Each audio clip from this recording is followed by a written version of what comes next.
What if the boy everyone wrote off as useless was, the entire time, the most dangerous person in the room? Not because of power, but because of patience. Meet Luen, 18 years old, firstborn son of Count King Blackrock, first in line to inherit a noble title, a territory, and a dynasty stretching back nearly 1,000 years. Perfect starting position, right?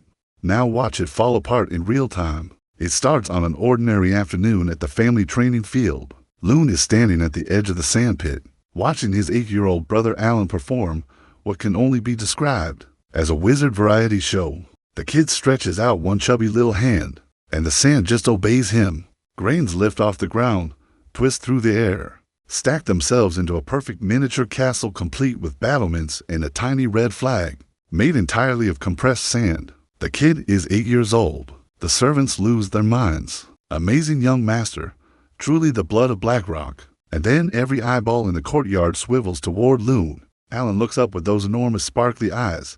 Big brother can definitely do even better. Oh, sweet summer child. Luen walks up to that sand pit, takes a deep breath, stretches out his hand, and concentrates with everything he has. He imagines sand flowing through his veins. He imagines himself connected to the earth. He imagines really, really hard. 1 full minute passes. The sand does absolutely nothing. Not a single grain twitches. The servants start whispering behind their hands, and the Count's gaze cools from mild disappointment to something much colder than that. Enough, his father says, and his voice cuts through the courtyard like winter arriving uninvited. You are 18, Luen. If the bloodline power was going to awaken, it would have already. That night at dinner, the long table is loaded with roasted boar, honey salmon, and truffle pies. A feast fit for kings. It all tastes like cardboard. Because here it comes. The moment Luen has been dreading since he was old enough to understand what it meant. According to family tradition, the Count announces, members who cannot awaken the bloodline cannot inherit the title or territory. And just like that, 18 years of being the heir disappear. But here is what nobody in that dining room knows. Luen is a transmigrator, a soul from another world, dropped into this body at birth. He saw this coming from a mile away. So instead of breaking down, he looks his father dead in the eyes. I understand, Father. I am willing to give up my inheritance rights. The whole room freezes. You could have heard a breadcrumb hit the floor. His father gives him to options. Option 1, keep the Blackrock name. Take a nice title. Work as the family's business manager. Option 2, drop the family name entirely. Take a pioneer certificate. Claim the Guardian Knights and their soldiers 100 farmers. And go carve out a life on the frontier. What the Count does not say out loud is that he actually wants Luen to pick the first option. Because this quiet, supposedly talentless son had secretly tripled the family's business income over 3 years. The man knew exactly what he was losing. Luen stands up, looks his father in the eye, and says, Father, I choose to leave. The room explodes. Servants gasp. His mother knocks over her plate, standing up so fast her dress sends dishes flying across the table. Luen, you have lost your mind. You will have nothing. His father waves her quiet, those knife-sharp eyes locked on Luen. You are certain. Once you give up the name, you are no longer Blackrock. No protection, no resources, nothing. I am certain. A long silence, then a single nod.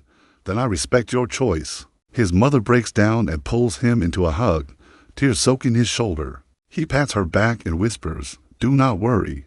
I am going to live more brilliantly than anyone. And then Alan comes running from the corner. The little boy shoves a small obsidian stone into Luen's hand with both white-knuckled fists. Big brother, this is my lucky charm. It will protect you. Luen ruffles his hair and tucks that obsidian into his chest pocket, like it is the most precious thing in the world. Because honestly, it kind of is. Morning fog drapes over Blackrock Castle the next day. Like the weather is trying to be poetic about the occasion. Behind Luen stands his grand expedition force. 2 knights, 20 soldiers, 100 farmers, a few carts of tools and seeds. Not exactly a conquering army, but beggars and disinherited sons cannot be choosers. Old Knight Gareth, morning dew literally hanging from his gray beard, says, Young master, we should depart. Luen takes one last look at those towering black walls, reinforced by generations of Blackrock Counts using their bloodline powers. Powers he absolutely, definitely, completely does not have. He swings onto the black warhorse his father gave him, his mother's steel longsword hanging from the saddle, and he does not look back. Looking back is for people who are not about to become frontier legends. 1 month later, the roads get rougher, the forests get thicker, and the backside gets significantly more sore from riding. That night, by the campfire, Luen pulls out Alan's obsidian charm, smooth, cool, glinting strangely in the firelight. He does not blame the kid, not even a little, that a sharp whistle rips through the night. Wolves, there are wolves. The farmers start screaming, and the whole camp descends into chaos faster than anyone can process. Luen jumps up and draws his sword. Moonlight catches dozens of glowing green eyes creeping out of the tree line. Gareth roars orders. The young knight Brand is already trading blows with the gray wolf, his sword flashing, blood spraying. And then the alpha charges straight through the defensive line and comes directly at Luen. Of course it does. He raises his sword on pure instinct. Wolf claws meet steel, and the impact rattles his arms down to the bone. The alpha's fangs stop inches from his face, its breath hitting him like a wall of hot garbage. He grits his teeth, flips his wrist, and drags the blade across the creature's throat. Hot blood sprays across his face. 0 out of 10. Do not recommend. The alpha crumples at his feet, and gradually the fighting dies down. Luen stands there gasping, hands shaking, covered in blood, thinking, well, that just happened. And then the obsidian charm against his chest suddenly burns hot. He looks down. Dark red patterns are crawling across the stone surface like veins. From the alpha's body, faint wisps of gray mist rise up and get pulled straight into the charm. Then warmth floods through him. Every bit of exhaustion vanishes. The scratches on his arms heal before his eyes. He clenches his fist and feels stronger, noticeably, unmistakably stronger. He shoves the charm back under his collar before Gareth reaches him. Gareth crouches over the dead alpha and his eyebrows shoot up. You killed this? See these bone spurs at the joints? Normal wolves do not have these. It was a mutated magic beast. Luen touches the charm through his shirt and says nothing. That night in his tent, he closes his eyes, and in the darkness, he sees something extraordinary. His own bloodline. Tiny red streams flowing through every limb and vein. Faint as a candle in a hurricane. His eyes snap open. For the first time in 18 years, the power is actually there. The charm does not just protect him, it feeds him, magic energy and bloodline power out, and that changes everything. The next morning brings Grey Wolf Canyon, and with it, a mountain cat that also tries to kill him. Luen handles it cleanly, one dodge, one cut, clean and efficient. He waits for the charm to react. Come on, do the thing. Nothing. The obsidian just sits against his chest like a regular rock. He checks the body. Normal mountain cat. No mutations. No magic. The charm apparently has standards. But the real test is still coming, and it is going to be nothing like what anyone expects. By the time they clear the canyon and officially step out of Black Rock territory, the wasteland stretches before them. Dead yellow grass swaying in cold wind.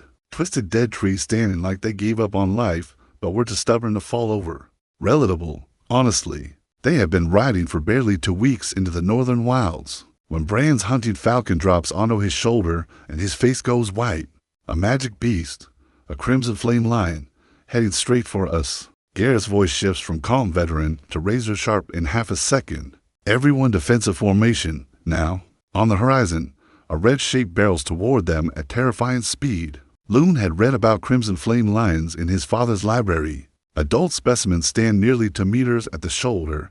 They breathe fire, therefore resist normal blades. Basically a nightmare wearing a mane. And this one is even bigger than the books described. Its mane literally looks like it is burning, and every time its massive paws strike the ground, the dead grass chars black beneath them. Inside its open mouth, an orange glow is building. Fire ready to launch. Gareth bellows the command. The armor-piercing arrows scream through the air. The lion dodges one, because of course a 2-meter fire-breathing murder cat is also agile, and the second buries itself in its shoulder. A fireball explodes from its jaws. And then Gareth does something Luen will never forget for as long as he lives. He strips off his armor. With a thunderous shout, his body simply expands. Muscles swell up like boulders. Ancient rune patterns crawl across his skin. And in the blink of an eye, the old knight stands nearly 3 meters tall. That door-sized sword of his now looks like a regular one-hander in his giant grip. Completely casual, just a grandpa turning into something that would make God step aside. He swings the blade down on the incoming fireball. Steel meets flame, and the explosion is blinding. The fireball splits clean in half, both have spraying sideways and igniting the dry grass. Luen's jaw is on the floor. He knew about Garrett's bloodline ability, but knowing and seeing are two entirely different things. This was the real power of an awakened bloodline. This was what he had been missing for 18 years. The crimson flame lion flinches, then recovers fast, eyes burning with double the murderous intent. It crouches low, hind legs coiling like springs. Garrett lets out a war cry that shakes the air itself. His rune patterns blaze red. He charges straight at the lion, each step leaving a crater in the earth. The lion unleashes a torrent of fire. Garrett does not dodge, does not flinch. He swings that ridiculous sword in a perfect arc and splits the fire stream in half, like he is parting a river. Through the wall of scattered flames, his silhouette charges forward like an actual god of war. His giant blade smashes into the lion's claws with a sound like the trains colliding. He actually pushes the crimson flame lion backward. The beast looks genuinely confused. Since when do snacks fight back? Garrett swings horizontally. The lion catches the edge across its side and its blood hits the dry grass with sizzling sounds. Literal hot-blooded murder cat. That only makes it angrier. Its entire mane erupts into full bonfire mode and it launches itself at Garrett's throat with everything it has. And that is when it breaks Luen's brain entirely. Garrett lets go of his sword, catches both of the lion's front paws with his bare hands midair, screams like a man possessed, and suplex slams several hundred pounds of flaming magic beast into the ground. The earth shakes. Luen feels it in his teeth. Before the lion can process what just happened, Garrett scoops up his sword, jumps, and drives the blade straight through its heart. One final howl, some twitching, then silence. Garrett pulls out the blade, his rune patterns fading, his body shrinking back to normal grandpa size. He turns to Luen with a tired but proud grin. It is over, young master. And that is when the charm goes absolutely berserk. The obsidian shakes against Luen's chest harder than ever before. Crimson red energy, not gray mist this time, full-on red streams, pours out of the lion's corpse and floods into the stone. Nobody else can see it, just Luen and his magic rock having a very private, very violent moment. Young master.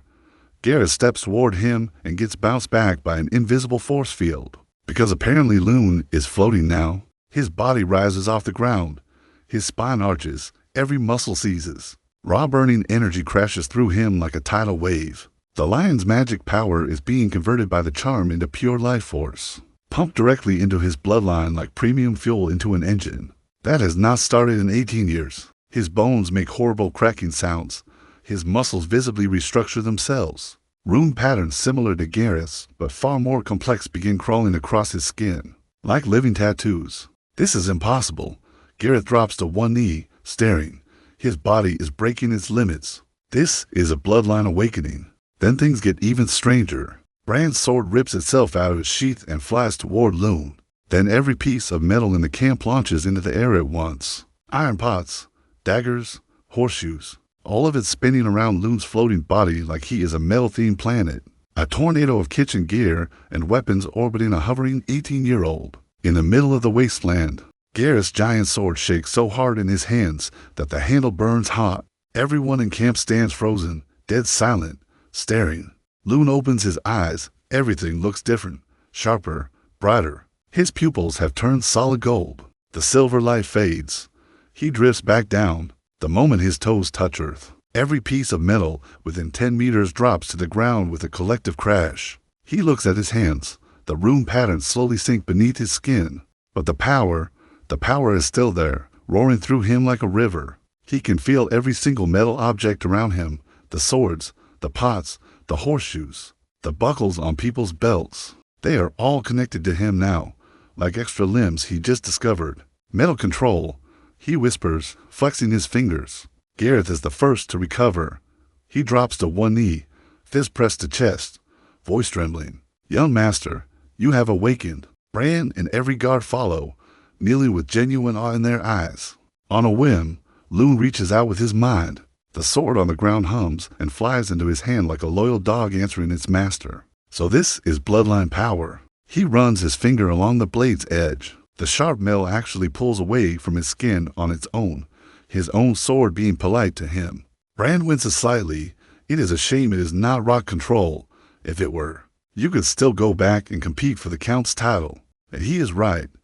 Rock control is the Black Rock's specialty. Metal control is something completely different. No branch family would accept him as heir with the wrong power. But standing there with liquid energy surging through every fiber of his being, Luen touches the obsidian charm and smiles. No, Bran. He clenches his fist around the sword. The blade melts into flowing liquid metal, reshapes itself, and reforms back into a perfect sword that slides smoothly into its sheath. Black Rock was never meant for me. This is my real path. But no one saw what was coming next. A hawk screams overhead. Bran snaps to attention. Someone is coming. Hoof beats. Lots of them. A squad of fully armed knights charges toward them at speed, flying a banner with a blood-red hammer. Blood Hammer Mercenary Corps. Bran shouts. Everyone scrambles. Gareth's hand is back on his ridiculous sword. Bran is already pulling horses up, telling Luen they need to retreat immediately. Luen does not move. Instead, he gently pushes Gareth's sword hand down. Relax. But young master, the Blood Hammer Mercenary Corps is a chess piece I placed in the Northern Wilds 3 years ago. Gareth and Bran stare at him like he just grew a second head. Yeah, surprise. The lead rider comes into view, a massive scar-covered brute with an eye patch, One-Eyed Carl, leader of the Blood Hammer Corps. He stops 10 steps away, jumps off his horse, drops to one knee, and says, "My lord, forgive us for arriving late." 30-something mercenaries behind him dismount and kneel in perfect unison. Gareth is making sounds, but none of them are words. This is. Luen walks over and helps Carl up like it is the most natural thing in the world. Good work. How is Greystone Valley looking? Carl's one good eye lights up like a kid on his birthday. Everything's set up just as you ordered. My lord, Greystone Valley is ready for you to take over. Bran finally cannot take it anymore. Young master, when did you? I have been saving for 3 years, since I took over the family business at 15. Luen touches the obsidian charm on his chest. I knew back then I would never awaken the Black Rock bloodline. The inheritance was never going to be mine, so I made other plans. If I cannot inherit a territory, I will build one. Gareth and Bran stare at each other. 18 years of poor talentless young master are being violently rewritten in real time. Carl hands over a sheepskin map with a respectful bow. Per your instructions, my lord, we have built fortifications at the valley entrance, cleared 50,000 acres of farmland, and started mining the iron ore and rock salt deposits. Luen unrolls the map and nods. Those 2 mineral deposits were the entire reason he picked Greystone Valley in the first place. Iron and salt. One makes weapons, the other makes money. A man needs both. Bran goes pale. Young master, if we go to Greystone Valley, what about the development territory the Count designated? Luen passed the pioneer certificate in his chest pocket. That is his business, not mine. See, pioneer certificates are issued by the kingdom itself. Successfully develop a territory, and you become a direct noble under the crown, not a subordinate of Daddy Blackrock. The spot his father picked was decent, but decent does not beat 3 years of secret preparation. Not even close. Bran's eyes go wide with the look of a man who just realized his boss has been playing 4-dimensional chess this entire time. Carl whistles and his men bring over several gorgeous horses. My lord, we traded these from the nomad tribes. Excellent stamina. Luen swings into the saddle, and the moment he settles in, his new metal control ability hums to life. Every metal piece on the saddle resonates with him. The horse feels like an extension of his own body. Move out. Destination, Greystone Valley. As they ride, Gareth finally cannot contain himself any longer. Young master, how did you manage all of this behind everyone's backs? Remember that merchant caravan had you escort 3 years ago? Gareth's eyes go huge. That was not a merchant caravan. No, first wave of settlers. Every year after that, business strips served as cover to smuggle in supplies and people. Carl's crew looked like mercenaries on the surface. In reality, they had been Luen's private army the whole time. Bran, eavesdropping from the other side, looked like his brain is short-circuiting. Young master, you were 15 when this started. Luen just smiles. Half a day later, a canyon appears on the horizon. Greystone Valley, a natural fortress surrounded by mountains on 3 sides, with the only entrance now sporting a massive wall. Guards on the wall spot their banners and blow their horns. The heavy wooden gates swing open. Welcome, Lord. Luen rides through the gates and his heart actually skips a beat. Neat farmland climbs the hillsides in terraced rows. New houses stand in tidy clusters. Smoke rises from a blacksmith's forge, and in the center of the valley, a stone castle stands nearly complete, clearly years in the making. A middle-aged man hurries over and bows deeply. "My lord, the main structure is finished per your blueprints. 1 more month and the castle will be complete. Thank you for your hard work, Master Morris." And that is when Gareth spots Morris, and his face does something truly priceless. "Morris, did you not tell me you were going to live with relatives in Three River territory?" Morris was the most famous architect in Black Rock City 3 years ago. He had a falling out with a baron and could no longer stay. Gareth personally escorted him out of Black Rock territory, thinking the old man was heading to family. Instead, he came here to build Luen's castle in Luen's secret valley. Morris strokes his white beard nervously. "Well, technically, Gareth, old friend, I did go to family." He grabs a young craftsman standing nearby. "This is my nephew Andrew.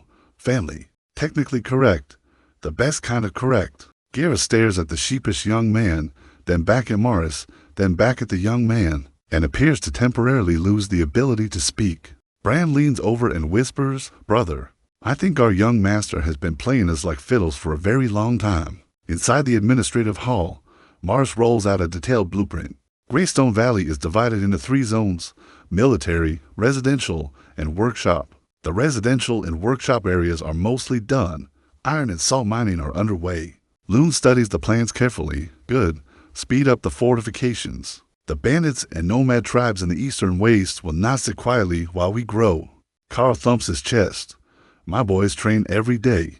We have already wiped out 7 mid-sized bandit groups." Then Luen turns to Morris. "Forge output. 50 iron ingots per day. Barely enough. More blacksmiths, more miners, more soldiers. Building an empire from scratch is basically an infinite shopping list. But here is the thing. He already handled it."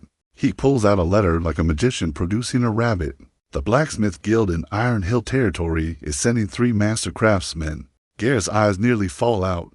"Young master, Iron Hill's master smiths never take outside jobs." "Normally, yes, but the Baron of Iron Hill got himself into a business mess last year, and Luen happened to bail him out. He owes a favor." Bran cannot help himself. "Young master, exactly how much preparation did you do?" Luen glances around the room at all their stunned faces. "Not too much, not too little. Just enough to get started." He taps the table, and all eyes lock on him. "I have a new industrial plan for Greystone Valley." Morris whips out a notebook.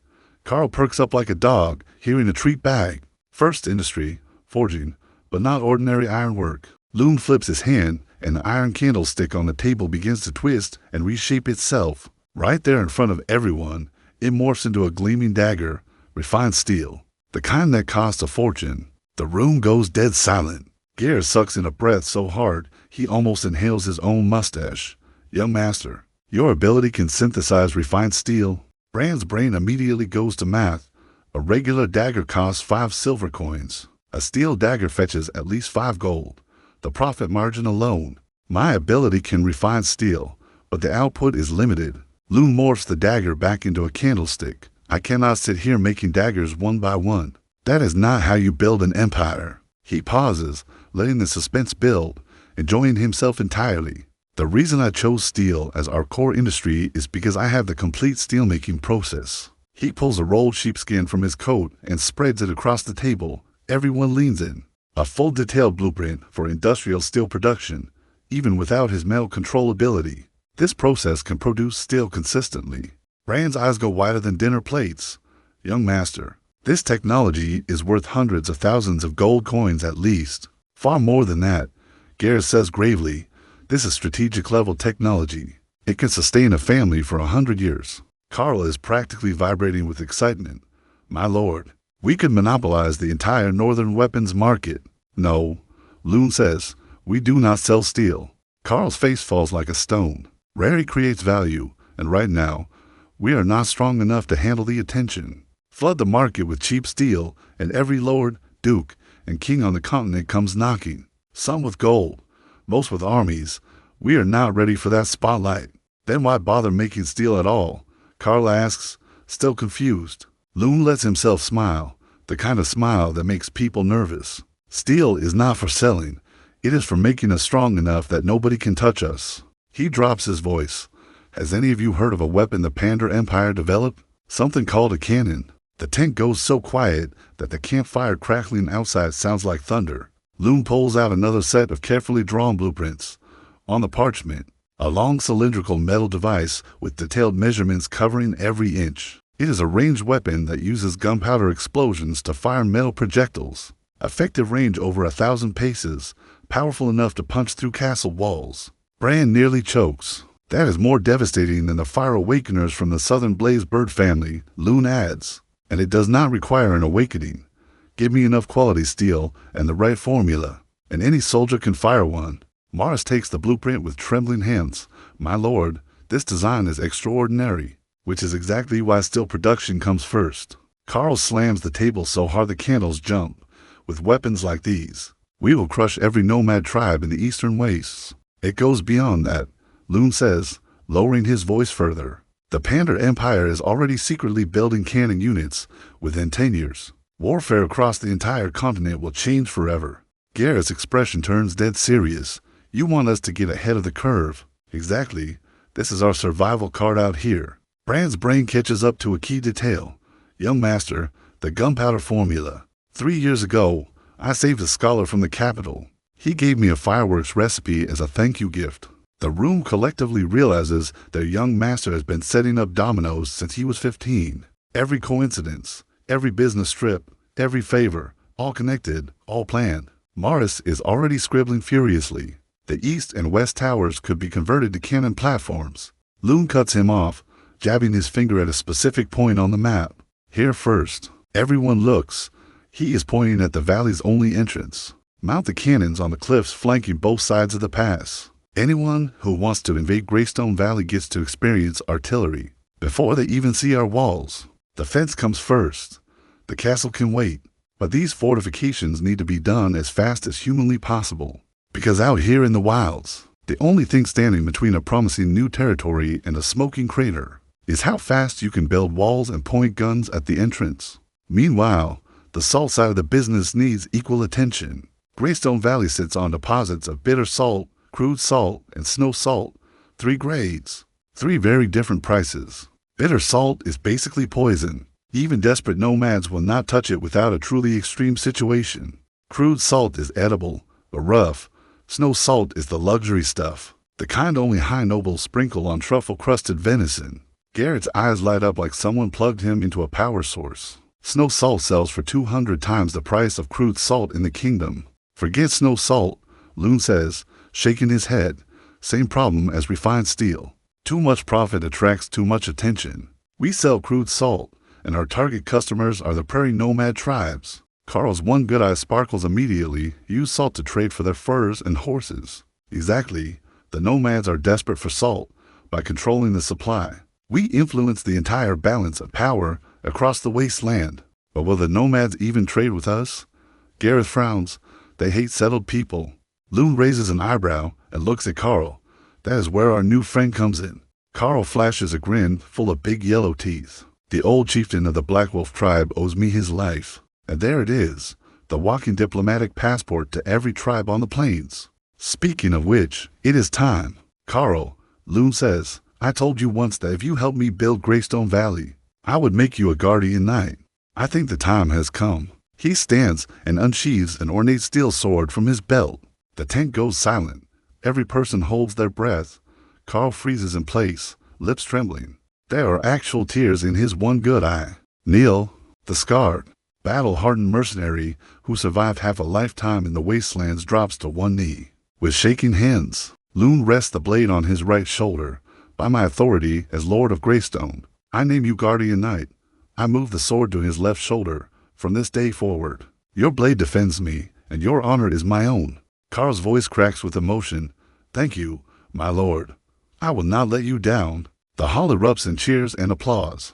Then Morris, standing slightly to the side, gets a very particular look on his face. Luen catches it immediately. Morris, he says, an old architect practically vibrates with anticipation. Designer of Greystone Town, trusted advisor, chief counselor. I officially appoint you as Greystone Territory's administrative officer with the title of knight. Morris stands up so fast, he nearly flips the table. Bran appears with wine in impeccable timing.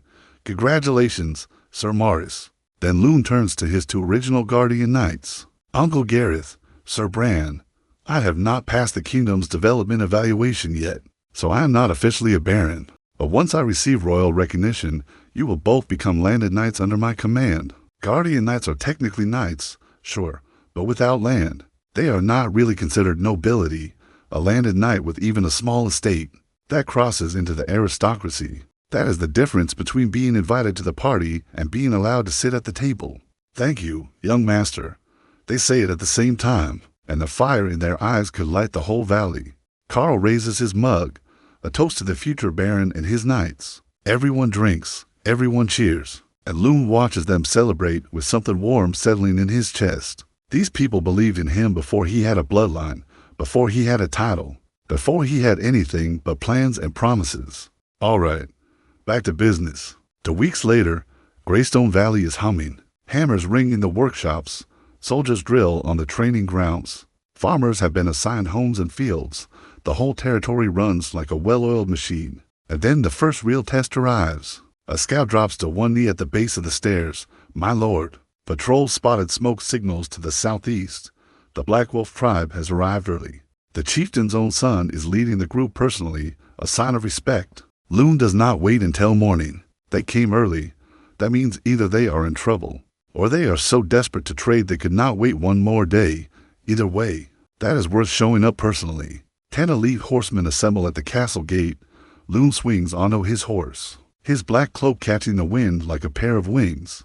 By the time they reach the valley entrance, night has fallen. Through the trees, a line of torches, about 30 riders approaching. The man at the front is young, draped in a wolfskin cloak, wearing a necklace of beast fangs. Every inch of him says, I kill things bigger than you for fun. That is the chieftain's son, Carl whispers, goes by Greyfong. At his coming-of-age ceremony, he solo killed a wasteland grizzly bear. Of course he did. When the two groups are 20 steps apart, Luen rides forward with Carl alone. In the name of salt and iron, welcome, friends of the Black Wolf tribe. Wolf dismounts and strides right up. 3 savage claw scars run down his left cheek. This man wears his resume on his face. Lord Greystone, Wolf says, performing a traditional wasteland bow. The Black Wolf tribe salutes you. My father asked me to bring his token of friendship. He presents a necklace of wolf fangs and obsidian beads with both hands. Luen takes the necklace and places it around his own neck immediately. Wolf's eyebrows shoot up. In nomad culture, wearing a tribal gift immediately means you accept their friendship without hesitation. Luen did not read every book in his father's library for nothing. He gestures to Gareth, who steps forward carrying an ornately carved wooden box. Luen opens the lid himself. Inside, 20 small packages wrapped in deep crimson silk, arranged in perfect rows. Presentation always matters. This is snow salt brought from beyond the mountains. Please take these back for Chief Black Wolf and his elders to taste. Wolf carefully unwraps one of the silk bundles. When those pure white crystals catch the moonlight, the man gasps like he has just seen a miracle. He touches a grain to his tongue. His eyes go so wide they might fall out.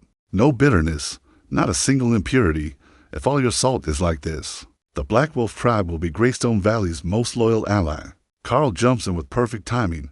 I am sorry, brother, but this grade of salt, even beyond the mountains, only the greatest lords can afford it. Our lords spent a fortune importing this batch just to welcome you properly. Wolf's face falls. Hook, line, and sinker. Do not worry, my friend, Luen says warmly. Even our crude salt will be 100 times better than the salt dirt on the wasteland. I guarantee zero bitterness. Wolf breaks into a genuine grin and barks something in tribal dialect. 20-something Black Wolf fighters erupt into cheers, waving their torches through the night air like it is a festival. Wolf, why do we not continue this conversation inside? I have had roasted meat and strong liquor prepared. Let us eat and talk. Deal. Wolf agrees instantly. Then he pauses and lowers his voice. Lord Greystone, there is actually an urgent reason I came early. 3 days ago, our hunters found Blood Eagle scouts surveying your territory's defenses. Carl's hand flies to his sword. The Blood Eagle tribe is supposed to be up north. They were, Wolf says grimly, but this year's drought killed off the game. They have been migrating south, raiding smaller tribes. My father thinks they might target Greystone Valley next. Luen pauses for exactly 2 seconds. then lets a cold smile spread across his face. Perfect timing. Carl frowns. My lord, the Blood Eagle tribe is not like the other nomads. They are the most vicious tribe in the southern wasteland. 3 awakened berserkers. Luen raises his hand, which is exactly why we need a decisive victory to establish our reputation. He turns to Wolf. Thank you for the warning. This only strengthens my resolve to ally with Black Wolf. Wolf straightens with pride. My father said if Greystone Valley trades salt and iron at fair prices, the Black Wolf tribe will send 100 elite warriors to help defend your territory. Generous offer, but not the one Luen wants. Wolf, please tell your chief this. Greystone Valley does not need its friends to bleed for us. Instead, I would like to invite the Black Wolf warriors to enjoy a front row seat to a spectacular hunting show. Wolf blinks. Hunting show? Carl suddenly understands, and a vicious grin creeps across his scarred face. With the Blood Eagles as the prey? Luen nods. Morris, how is the gunpowder production coming? Mars answers from the back like a piece of furniture that takes notes. Per your specifications, we have prepared 10 barrels. That is all the raw materials we currently have. That will do. Luen turns back to Wolf. Would you and your warriors care to stay in Greystone Valley for a few extra days? I would love to show you our special welcome ceremony. The confusion in Wolf's eyes slowly transforms into excitement. Lord Greystone, are you planning to ambush the Blood Eagles? Not an ambush, Luen says, and his smile could freeze the dessert. An education. I intend to teach them that some territories are simply not worth coveting. That night's banquet fills the castle hall with light and noise. Every single candle lit, the whole place blazes like noon. The long table groans under roasted whole lamb, honey wine, and fresh bread. On the wasteland, any one of those things would be considered a luxury. Together, it is an obscene display of wealth, and that is entirely the point. But when the servants bring out the salt bowls, just sitting there on the table for anyone to use like it is no big deal, the Black Wolf boys lose their collective minds. Wolf reverently pinches a bit of the slightly greenish crude salt, places it on his tongue, and closes his eyes in pure bliss. No bitterness, truly no bitterness. Watching this man have a spiritual experience over table salt, Luen knows the trade deal is sealed. Halfway through the feast, Bran slips into the hall and whispers in Luen's ear. He lets his brow furrow for exactly half a second, then smooths it out. Wolf, our scouts just reported that the Blood Eagle Vanguard has reached the Deadwood Forest. Roughly 200 fighters. They will likely attack at dawn. Every Black Wolf warrior in the room tenses, hands go to weapons. Wolf stands. Do you need our help? Luen waves him off with a casual hand, takes another sip of wine, smiles. No need. In fact, I would love for the mighty warriors of the Black Wolf tribe to sit back, relax, and watch Greystone Valley work. The Black Wolf boys exchange confused glances, but Carl and the soldiers look so relaxed that the guests figure it cannot be that bad. They go back to drinking. Late that night, after the guests are asleep, Luen calls an emergency meeting in the war room. Morris, bring me every single iron ingot in the warehouse. Morris blinks. All of them, my lord. Those are our reserves for weapons and farming tools. They have a more important job now. Luen unrolls the terrain map and circles the entrance with charcoal. The Blood Eagle berserkers can shrug off arrows and swords, but they absolutely cannot shrug off cannon fire. Bran's eyes go wide. You are going to build the cannons tonight? With my awakening ability, cannon forging is not even hard. The two biggest technical challenges in cannon making are material quality and casting precision. Metal control solves both simultaneously. Garrus speaks up with his usual caution. Young master, if the cannons are truly as powerful as you described, I would advise against revealing them this early. The Blood Eagles have numbers, but only 3 awakened berserkers. We can handle them conventionally. The war room goes quiet. Luen taps his fingers on the oak table, letting the silence stretch just long enough. You are right, Uncle Gareth. He smiles, and that is exactly why we need the cannons. He stands, armor catching the candlelight. Yes, the Blood Eagles would retreat if we just beat them back, but I never plan on letting them retreat. Carl's head snaps up. You want to make an example. Precisely. Wasteland tribes are like wolf packs. They only respect overwhelming force. Scare off the Blood Eagles and next year some other tribe comes sniffing, and the year after that, another. But use absolute, terrifying, unforgettable force, and they will spread horror stories across the entire wasteland for us. Bran jumps in. Garrett's eyes widen as the full picture clicks. That is why you invited the Black Wolf warriors to watch. Witnesses. I needed witnesses. Wolf and his 30 warriors will go home and tell every tribe they know exactly what happens when you mess with Greystone Valley. Free advertising through sheer trauma. Now Morris, get the iron ingots and gunpowder to the canyon entrance platforms. 1 hour. Morris bows, heads for the door, then cannot help looking back. But my lord, can you really build cannons in one night? Luen taps the table. The brass candlestick sitting on it twists and dances, metal flowing and reshaping at his will. When it comes to metal, he says quietly, I am God. He releases his hold and the candlestick snaps back to normal. Past midnight, the valley entrance blazes with torchlight.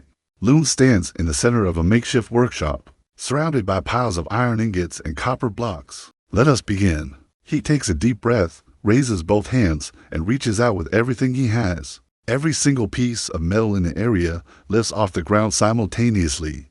Iron ingots twist, deform, and melt in midair, glowing under the moonlight like something from a fever dream. Sweat beads on his forehead, but his focus never wavers. Cannon barrels form in single seamless pieces, no casting seams, no joints. Bases assemble with perfect precision. Even the smallest components click into place like puzzle pieces finding their homes. 3 hours later, for jet black cannons stand in a neat row on the hidden platforms flanking the valley entrance. Under the moonlight, these war machines gleam with cold menace, their mouths pointed straight at the killing ground below. Morris runs his trembling hands along the barrel surface.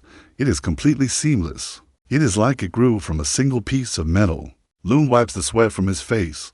All right, boys. Time to learn how to operate these thunder messengers. Training runs until dawn. By the time the first sunlight cuts through the clouds, his 10 gunners can load, aim, and fire with reasonable competence. One last thing, when you fire, cover your ears. These things are louder than anything you have ever heard in your lives. I am not joking. He barely has time to change into proper armor before Wolf comes charging in. Lord Greystone, our scouts report the Blood Eagles are moving toward the valley entrance. At least 200 fighters, and they have their berserkers with them. Luen calmly finishes fastening his cloak. Perfect. Our welcome ceremony is ready. Friends of the Black Wolf tribe, please follow me to the walls. Best seats in the house. They climb the tall walls of Greystone Valley, and there they are on the horizon, a dark mass of bodies advancing. Blood Eagle warriors in beast-hide armor carrying every weapon imaginable. 200 angry, drought-starved raiders looking for easy pickings. And at the front, 3 figures towering over everyone else by at least 2 heads. Bare chests covered in eerie red patterns. Wolf's voice goes tight. Those are the Blood Eagle berserkers. Once they go berserk, they can rip a warrior apart with their bare hands. Luen raises his right hand. Signal the troops. Execute the plan. Horns blow. His soldiers pull back from the valley entrance, leaving it completely empty and wide open. Come on in. Nobody home. Totally not a trap. The Blood Eagles see the empty entrance and howl with triumph. Easy prey. They surge forward, picking up speed, flooding into the narrow canyon passage. Luen waits, more of them pouring. He waits, when nearly the entire force is packed into that tight, narrow, beautiful kill zone. Open fire, for cannons roar at the same time, and the entire wall shakes beneath their feet like the earth itself flinched. The Black Wolf warriors slam their hands over their ears. Several literally fall on their backs. One young warrior looks like he is about to cry. Down in the canyon, for iron balls slam into the middle of the Blood Eagle formation. The cannonballs do not just hit and stop. They bounce inside the narrow stone corridor, ricocheting off walls, off the ground, off everything in their path. Even from the wall, the ground vibrates through their boots. Wolf grabs the edge of the wall so hard his knuckles go white. By the gods of the wasteland, is this the power of thunder? Luen keeps his face perfectly calm. Internally, he is screaming. Second volley, low grape shot.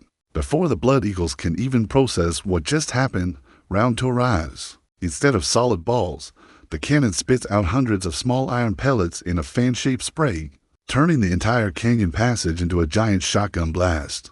2 of the 3 berserkers get shredded on the spot. The third manages to activate his berserk mode, muscles bulging, red patterns glowing, and then a shock wave flips him through the air like a ragdoll. The Blood Eagle formation does not just break, it evaporates. Survivors throw down their weapons and run screaming for the exit, trampling each other in panic. Total battle time, under 10 minutes. The wall goes dead silent.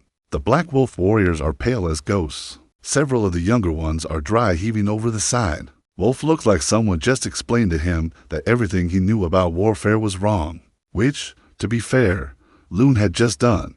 He turns around casually, as if he has not just rewritten the rules of combat for an entire region. So, Wolf, how did you enjoy the hunting show? Wolf takes a long shaky breath, then drops to one knee. Lord Greystone, the Black Wolf tribe wishes to be your most loyal ally forever. Luen helps him up. Stand, my friend.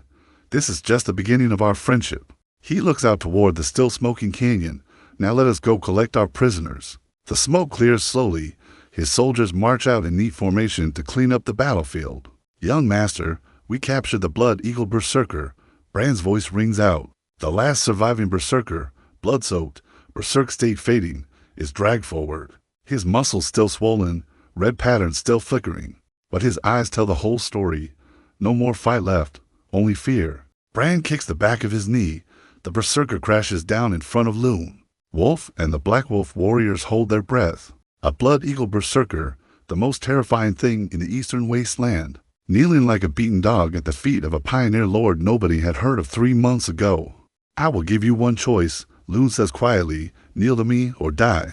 A long, heavy silence. Then his forehead touches the dirt. I submit. Good. From today, you are a Greystone warrior. Your name? Rook, he says quietly. Luen turns to Wolf and the Black Wolf warriors. Greystone Valley shows no mercy to enemies, but to those who submit, we give a second chance. Wolf bows deeply. Lord Greystone, your strength and generosity are beyond words. The Black Wolf tribe will spread your name across every corner of the wasteland. Behind him, every single Black Wolf warrior drops to one knee, right fist pressed to chest. The highest oath of respect on the wasteland. Luen lets them finish the ceremony, then smiles. Greystone Valley prefers making deals and friends to making war. Now then, shall we discuss business? Wolf's eyes immediately light up like someone flipped a switch. Greystone Valley will provide high-quality crude salt in exchange for cattle, sheep, horses, furs, and slaves. Fair prices guaranteed. Soldiers carry over several wooden crates. When the lids pop open, Wolf and every Black Wolf warrior simultaneously gasp.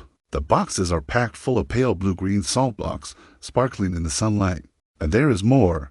As Black Wolf strayed middlemen, they will earn a 5% commission on every deal they help arrange. Wolf's breathing gets fast and shallow. On the wasteland, salt is worth more than gold. With a stable supply, Black Wolf would not just solve their own shortage. They could use it to pull other tribes into their orbit. Lord Greystone, Wolf drops to one knee again. I swear by the ancestors of the Black Wolf tribe, I will arrange the best trades for you. When can the first exchange begin? 3 days from now, but I have one condition. All trades happen here, inside Greystone Valley. I need every tribe to see Greystone Valley's strength with their own eyes. Wolf understands instantly. Bring the tribes here. Let them walk past the canyon where 200 blood eagles got turned into a cautionary tale. He nods very, very quickly. 3 days later, the first wave of wasteland tribes shows up right on schedule. The moment they see those big black cannon mouths staring down from the high walls, and the neat rows of armored soldiers, every trace of greed in their eyes converts to respect. Most of them, a few skeptics, remain unconvinced until they spot Rook standing guard at the gate. The Blood Eagle Berserker, the most feared warrior in the eastern wasteland, standing there in Greystone Valley's standard issue leather armor, with a refined steel hand axe at his hip, guarding the door like a very large, very terrifying doorman. The tribal chiefs stare at him like they are seeing a ghost. Then a muscle-bound genius from the Iron Hoof tribe pushes through the crowd. I do not believe in any cannons, he sneers, loud enough for everyone to hear. If Greystone Valley is so powerful, why bother trading with us? I say it is all a bluff. Bran's hand goes straight to his sword, but Luen gently raises his hand. Not yet. Rook, he says quietly. The Berserker turns and drops to one knee. My lord, someone is questioning Greystone Valley's strength. What do you think we should do about that? Rook slowly raises his head. Those crimson eyes lock onto the Iron Hoof warrior like a predator spotting a limping deer. A truly horrifying smile spreads across his face. My lord, let me rip him apart. The Iron Hoof guy flinches. He puffs his chest back out and yanks out his battle axe. Come on then. Let us see if Blood Eagle Berserkers are really all that. Rook snarls. The red patterns on his body blaze to life. His muscles swell, and he launches himself forward like a human cannonball. The Iron Hoof warrior roars and swings his axe with everything he has. One punch, Rook's fist goes through the axe blade, shatters it like glass, and keeps going straight into the man's chest. The sound of ribs breaking echoes across the courtyard. The warrior sprays blood, flies backward, and hits the ground hard. He does not get up. Rook calmly lowers his fist, rune patterns fading, and takes his place behind Luen as obediently as a well-trained hound. Luen sweeps his gaze across every single face in the crowd. Anyone else want to test Greystone Valley's rules? Dead silence. Everyone is doing the same math in their heads. If a berserker this powerful acts like a loyal dog around the Greystone Lord, what does that say about the Lord himself? Everyone, Greystone Valley wants to trade so we can all prosper, not so we can kill each other. He points at the Iron Hoof warrior crumpled on the ground. Get him medical attention. His healers rush over and start patching the man up with practiced efficiency. We break you and fix you, full service. Then he looks once at Rook, then slowly up to the cannons on the wall. Next time will not be this gentle. Every chief lowers their head, not a whisper of defiance left. Trading kicks off immediately after, and it is glorious. Salt, iron, and cloth flow out. Horses, furs, rare medicinal herbs, and slaves flow in. But the thing that shocks the chiefs most is not the salt. It is how Luen handles the slaves. These slaves, what will you do with them? One chief asks nervously. They will become Greystone Valley's workforce. Through labor, they earn their freedom. Good behavior for 5 years, and they become free citizens. Free citizens. The chiefs look at each other like he just announced rocks are edible. On the wasteland, slaves are slaves forever. Their children are slaves. Their grandchildren are slaves. Nobody has ever heard of a slave earning freedom. The slaves who overhear this look like someone has lit a bonfire inside their chests. Hope, real, actual hope, flickering in eyes that had known nothing but despair. The chiefs go quiet in a very different way. They are doing the political math. If Greystone Valley offers freedom to slaves, every slave on the wasteland will eventually try to run there. Over time, that completely reshapes the balance of power across the entire region, which is, of course, exactly the plan. But they do not need to know that yet. Over the weeks that follow, the trades keep rolling in like an avalanche. Tribes that already bought salt come back for more. New tribes show up that Black Wolf had not even contacted yet. Word travels fast when the product is food that does not taste like poison dirt. Meanwhile, Luen is not done with the supernatural side of things. He closes his eyes in his study and feels the trickle of magic energy inside him. By this world's power system, he is currently at the star illumination stage. Basically the congratulations, you exist as a supernatural being starter tier. His mental control range is pathetic. 3 meters, and his magic reserves burn out fast. Forging for cannon barrels in one night used 90% of everything he had. He picks up a low-grade magic core and holds it to the obsidian charm. The charm reacts almost immediately. Gray wisps of energy pull free. Flowing through his fingertips into the obsidian, the crystal loses its color, turns pale, and crumbles to dust. Warm energy flows into his body. His mental control range expands by another fraction. So the charm does not just activate dormant bloodlines, it keeps upgrading them, faster than absorbing magic cores the normal way. And then a thought hits him like a hammer. What if he could use this to help other people awaken their bloodlines? He is halfway to the door before he stops himself. No, bad idea. Not yet. Bloodline awakening is the kind of secret that starts wars. If word got out that he owned an artifact that could create awakened warriors on demand, every king, duke, and warlord on the continent would be kicking down his gate. The smart play is to strengthen himself first. Keep the charm secret. Keep moving forward. But no one saw what was coming out of Northern Wind Fortress. On his way to file Greystone Valley's Royal Development Evaluation, Luen is redirected to the governor's office under a special directive. He barely steps through the door when a soft laugh stops him cold. I knew it was you. Standing by the floor-to-ceiling window is a silver-haired man in a royal uniform. 4th Prince Leon Dragon's Peak, son of King Anderson, an old acquaintance from the capital, and currently banished to run a tiny frontier fortress. Just like Luen. Same reason, too, insufficient bloodline purity for the succession committee. They are two rejects from the powerful families, sitting across from each other in a cold frontier office. Leon picks up Luen's map, clicks his tongue. You would rather take this patch of wilderness over the nice spot. Your father asked me to pick for you? Wait. His father asked the fourth prince to select his pioneer territory. The man pulled strings he did not even know existed, and still could not just say something kind to his face. Peak Blackrock parenting. Leon sets down his glass, turns to the window. Sometimes I really envy your freedom. Luen studies the scar running down Leon's neck. Something with claws had gotten very close to killing this man once. Royal blood, huh? In the palace, royals with impure bloodlines rank below the dogs. Leon knocks back his drink. At least you got to choose your own path. The room goes quiet, just the fireplace crackling. About the territory certification, Luen says carefully. Leon waves his hand like it is nothing. He pulls out a document from his drawer. Already stamped and sealed. Already done. Then he leans in, and if you ever stumble onto a good money-making opportunity, remember your cousin here. Luen takes the document. Greystone Valley, official, legal, recognized by the crown. And then he pulls out a small leather pouch, taps out a few crystals onto the desk. Pure white, sparkling, gorgeous. Has your highness ever heard of snow salt? Leon's silver gray pupils contract so fast it is almost audible. I found a mineral salt deposit behind Greystone Valley. Purity is exceptional. At absolute maximum capacity, 300 pounds per month. He deliberately undersells the number so hard it practically has a bruise. In reality, the output is far higher, but advertising wealth without the military strength to protect is just an invitation to be robbed. Leon touches a grain to his tongue. His eyes light up like someone plugged him into lightning. This flavor, this is purer than the royal palace's imported sea salt. He bursts out laughing, wild and almost manic, slams the table, jumps to his feet. Good, good indeed. He strides to the wall, twists a blue dragon statue, and a hidden compartment clicks open.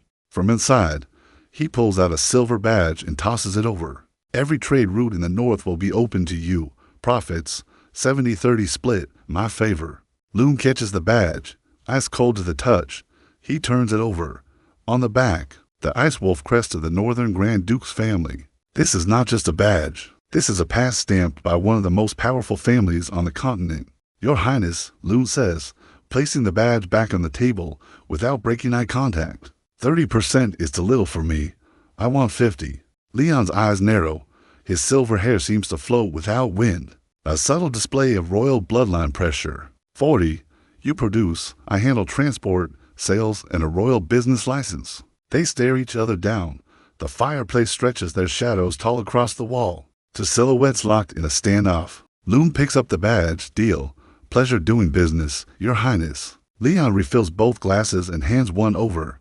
To our snow salt venture, and to those of us with impure blood. The glasses clink sharp and clear. To reject sons from the powerful families, toasting over illegal luxury salt in a frontier office. If this life were a story, this would be the chapter where things accelerate beyond anyone's expectations. Leaving the fortress, Luen recruits his cousin William from the Black Rock Merchant Outpost, securing 5 trade managers and 20 experienced administrators. In exchange for an exclusive wasteland horse trading franchise, he tracks down Master Grimm, a half-mad explosive scholar who has spent years cultivating a special moss that burns cleaner than any gunpowder in existence. 0 residue, blinding white combustion, leagues beyond anything Luen had planned to develop from past life memory. He hires the old genius on the spot, private laboratory, 500 gold coins, absolute secrecy. All results belong to Greystone. And then he finds Edmund Greenvine, a former knight whose bloodline ability lets him accelerate plant growth. He can mature a single wheat stalk in 10 minutes. His old lord dismissed him as useless. Everyone labeled him the farmer knight and moved on. Luen looks at this man and sees an agricultural revolution. Come work for me, breed high-yield crops that survive in the wasteland, and a hereditary knight's title is yours. Edmund's hand starts shaking. A knight's title. For a man who spent years at the bottom of society growing vegetables, while his sword gathered dust on a wall. My lord, he says, voice cracking, is my ability truly worth it? Without a shred of hesitation, and far more than you realize. On the road back to Greystone, they encounter 50 starving former farmers blocking the road with rusted tools and desperate eyes. Luen does not draw his sword. He tosses the leader a silver coin and offers 2 meals a day and monthly wages. The fastest career change from highway robber to loyal citizen in recorded history. Hungry people do not need promises, Edmund. They need real food. Give them a reason to live, and they will be the most loyal subjects you have ever seen. Back at Greystone Valley, Carl is knighted with a sniper rifle in his hands. His bloodline ability is certain hit. Anything he aims and fires will strike its target as long as it has enough momentum. Combined with a precision long-range firearm, he becomes the kind of threat that gives enemy generals nightmares they cannot explain. Bran is given command of the artillery corps, and the circus knight nobody respected begins building something that will reshape warfare on the continent. Morris, burned out but impeccably organized, gets an assistant in the form of Anderson, the reliable nephew who becomes castle steward overnight. And Edmund, one day after arriving, nearly causes a peasant revolt trying to convince experienced farmers to change methods they have used for generations. Luen walks into the courtyard, listens to the shouting, and says 5 words. Show them what you can do. Edmund buries a single grain in a handful of soil, cups his hands above it, and that soft green glow seeps through his fingers. The soil bulges, a sprout punches through the surface, in 10 minutes flat. A full golden wheat stalk hangs heavy with ripe grain. The old farmer, who had been screaming loudest, takes the seedling in his rough hands, pokes through the root system, and slowly, the skepticism on his face melts into pure shock. Good heavens, these roots are stronger than any seedling I have ever seen. Crisis resolved, dignity preserved, nobody stabbed with a pitchfork. That night, Luen finally opens his father's letter. The handwriting is exactly like the man himself, sharp, forceful, zero warmth on the surface. The kingdom is approaching upheaval. Tensions between the royal princes are sharpening by the day. The Black Rock family needs someone positioned outside the coming storm. Every bit of strength you build in the wasteland could become the family's escape route.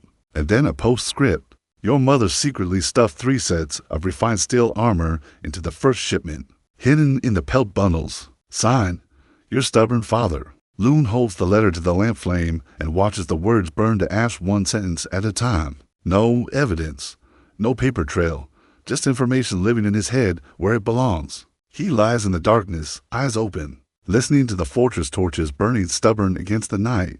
Father's letter confirmed what he had suspected. The kingdom was shakier than it looked. Princes making moves, nobility picking sides, and somewhere in the middle, the Black Rock family trying to survive no matter which way the wind blew. Let us hope that storm does not reach me, he mutters to the ceiling. But deep down, he already knows it will.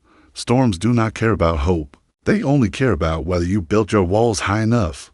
Good thing he has cannons. Back in Greystone Valley, piece by piece, the picture comes together. 7 cannons pointed at the valley entrance, a sniper who cannot miss, an artillery commander with something to prove, a scholar cooking up propellant that leaves no trace, an agricultural genius accelerating evolution through sheer selective breeding, a freedom policy draining the wasteland slave population straight into loyal Greystone citizens, a royal trade license in one pocket and a prince who needs the money in the other. And underneath all of it, a young man with no family name, no bloodline title, no inheritance, and no safety net, just plans, and the patience to build them 1 year at a time since he was 15. The useless eldest son who could not move a pebble, who could not awaken the family bloodline, who got nothing when the count divided his legacy. That man is sitting in a stone castle he designed himself, in a territory he built with smuggled funds and borrowed talent, surrounded by people who chose to follow him before he had anything worth following.